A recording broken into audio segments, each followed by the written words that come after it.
Whack the clacker. Don't clack the whacker. Sorry, Mom. Uh-huh. And speaking of sorry, welcome back to the Regular Dad. We're not sorry that you're here, but I'm sorry that I sound like, did you just mess up everything? What the? I'm sorry. They're not locked down. They need to be locked down. All right, is everything still? Yeah. Well, you're not in focus on that one, on that monitor. Well, that monitor's turned off. Oh, it is? Okay. Yeah. Well, I'd say I'm still good, but that's to be debated. Okay, so welcome back to the Regular Dad. I'm sorry that I sound the way that I do, but you're catching me about 5 days, I guess, post nasal surgery. Yeah. All right. I can't remember if we talked about it on here. I know I mentioned it on the podcast with Bill that I was going to be having some surgery. I don't remember if we mentioned it. Yeah. There was 5 procedures that they were going to do all at once. So it was one session of surgery, but 5 different procedures that they were going to do.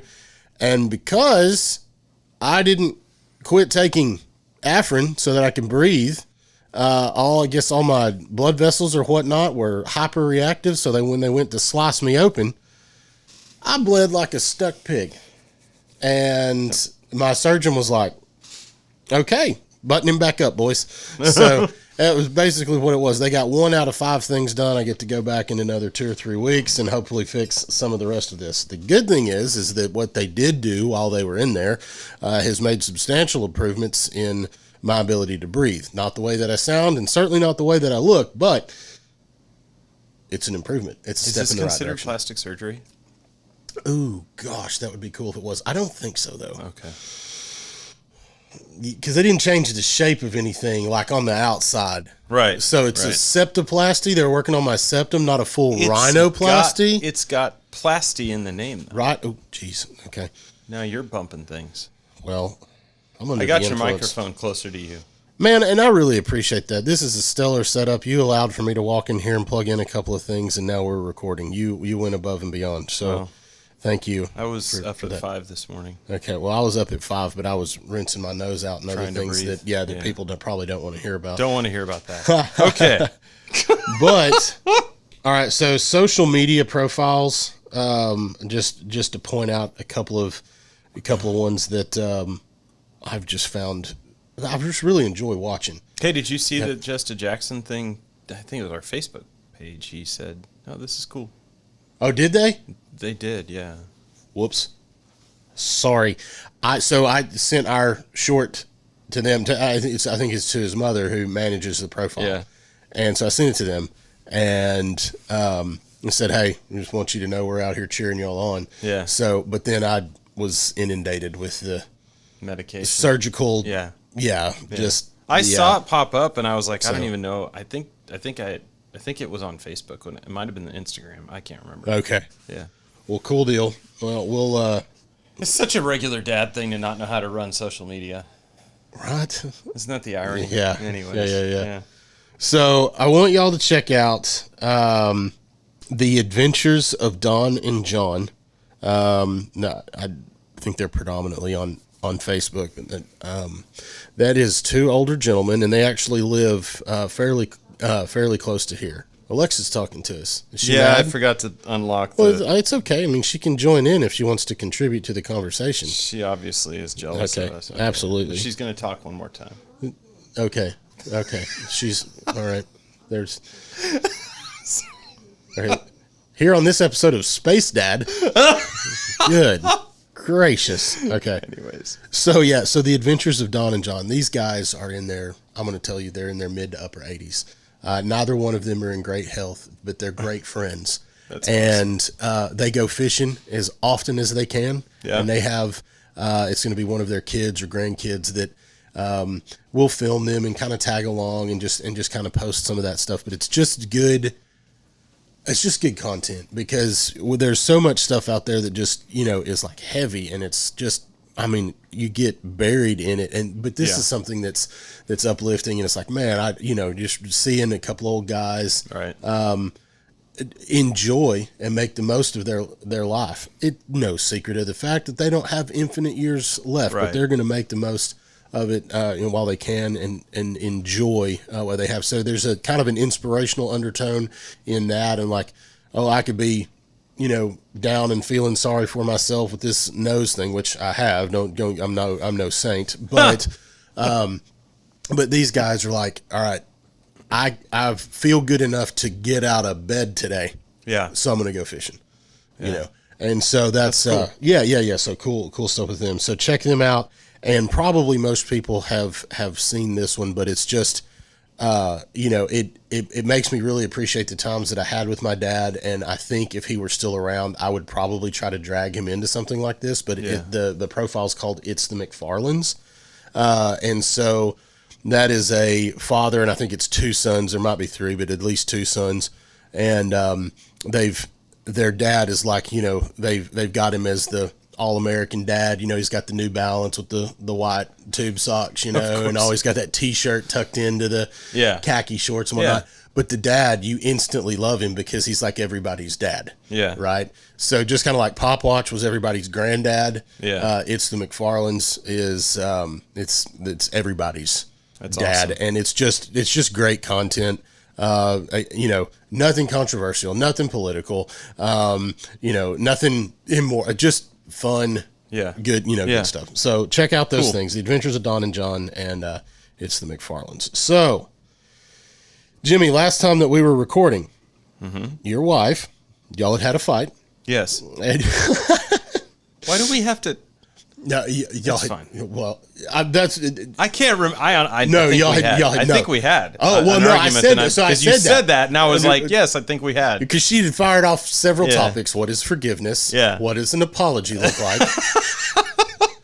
What should husbands do to make their wives feel? It's like, no. But so I was like, oh, y'all tangled up. Yeah. No. They had not. At least not then. I don't know. Maybe. I'm not trying to air your laundry out here. Not completely unrealistic. But anyways. But we're going to dive into on this one. We're going to combine two of the things that she asked. What does an apology look like, and what does forgiveness look like? Mm-hmm. Neither one of those things do I want to talk about. Okay, because they're challenging to me. Yeah. So but anyway, I'll let you kind of start and dive into that, and then we can just kind of go back and forth and say, what does it mean to us? Because I have some different takes on forgiveness. I say different takes. It's maybe not be the norm. Okay. I guess you might say. Okay. But anyway, you jump into that, and then I'll chime in here. Yeah. So I think I don't even know what the literal. I haven't even looked up the word apology to figure out what it means, but I've always just perceived it to mean that you're acknowledging something that you did wrong. Right. Right. And that wrongness could be associated with an absolute set of rules, or just somebody's personal sort of norms, right? Yeah. So I might not apologize to someone like you if, I say something while we're mixing and I'm just like, shut the hell up, that kind of thing. I think you've said that actually. It doesn't bother me. We're back there mixing. Get out of here, I'm working. Yeah. But if I was with my 15-year-old who's a little more sensitive, I probably would apologize. God love him. All right. So I'm just acknowledging that I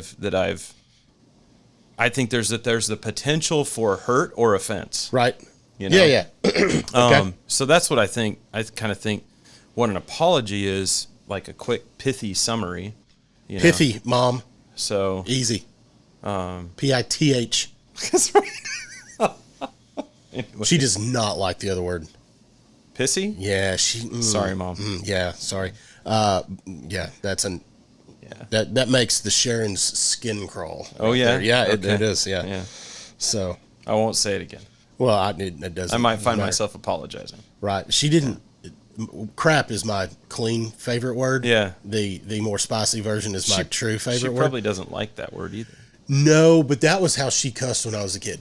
If Mom said crap, we knew. Yeah, it had crossed the line. Oh gosh. Okay. Sidebar. Anyways, we love you, Mom. Yeah. So those are my thoughts on apology. So I think all of that resonates with me, because there are times when it's like I didn't even know. I know it's been with Dina. I didn't even know an apology was needed here, because It was like a non-issue, for me.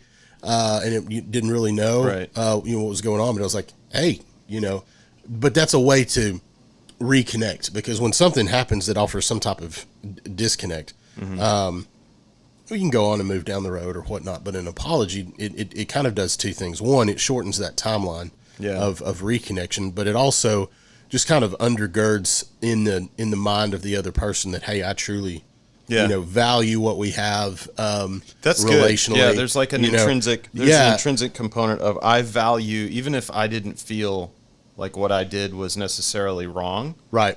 I'm apologizing to acknowledge that I value you enough to care about what I've done with regard to like hurting you or offending you or whatever it is. Now, the apology comes with language, and my kids were quick to learn this language. Right. Because the language offered at the right time, again, like we just said, shortens the timeline of where things can go back to peace and tranquility.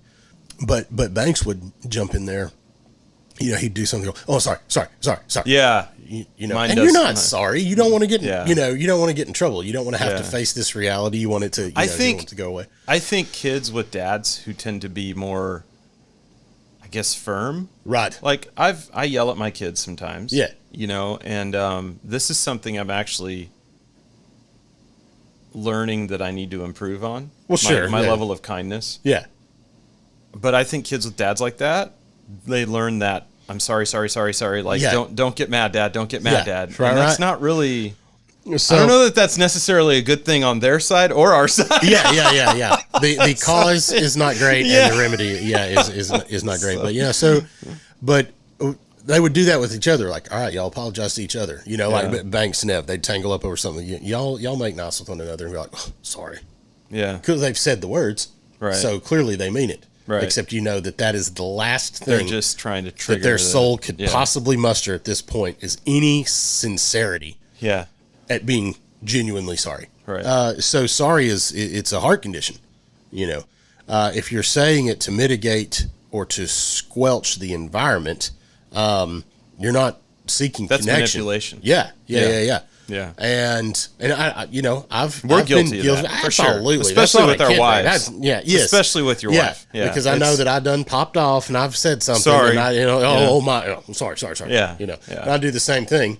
Yeah. But I'm just telling, my teenager, don't do that. You sound like an insincere jerk. Right. And then I'm, talking to Dina and we're, in our room or whatever. I'm like, let's know what I mean. And I sound exactly like my teenage son. Yeah. I'm like, I want to grow my hair out and then start asking mom if I can get earrings. It's like I'm full on teenager mode again. So there is that your heart has to be in the right place for an apology to be sincere. There is a timing component for an apology. It can't be offered. Sometimes it can't be immediately offered. Like, if Dina and I are working in the kitchen, and I step on her foot, oh my gosh, I'm so sorry. That's real time apology. That's fine. Right. If I say something, that hurts her feelings, that quick of an apology, oh, so sorry. You got to be careful and make sure. You need to make sure it's like you're actually catching yourself. Right. It's because I've had that where I've like caught myself and been like, oh, you know what, babe? So that was bad, and I'm sorry. Like, and so those are good when you catch yourself. What I am working towards in conversations that I've had with Dina, you want to make sure that you embrace what was the offense, and what was the thing. Okay, right. And I'm not trying to use the heavy language, but whatever generated the need for an apology. Okay. You need to know that. I need to know that. I need to sit with that. I need to know what so I know what I'm fully apologizing for. And you step on someone's foot, what you're apologizing for. There are some little minefields here though. So like you don't want to dive into shame. Right? Yes. But you do want to feel the weight of what you've done. Yes. Because an apology is not really an apology unless you're humbling yourself. Yeah. And that's the difference between the manipulative sort of words and the actual apology is me humbling myself and acknowledging that I have failed to meet the standard. Right. That I am not perfect, that I mess up, Right. I have to humble myself. Yes. So there's like the element of humbling yourself, and then there's the internal mechanism that is, I think a lot of guys, I know I do, we go and we use shame, Right. like a bludgeon internally, and like beat Right. ourselves with the shame until we feel like we've shamed ourselves enough, and then we apologize. Yes. Yeah. That's not healthy either. No. No. So it's like, So, but so I tell you what, this isn't necessarily running long, but if we dive into the reciprocal component of this, which is forgiveness, it will Yeah. run long. Yeah. So let's make this a 2-part. yeah, I like that. And we'll just call an audible right here that this is going to be part 1 of apologies and forgiveness. Yeah. Okay, and we'll start there. So we've done the apology component. So join us here next time, next week even, for part 2, which will be a discussion on what does forgiveness look like, and the reciprocal component to an apology. So anyway, thank you for joining us here on The Regular Dad, and we'll see you next time.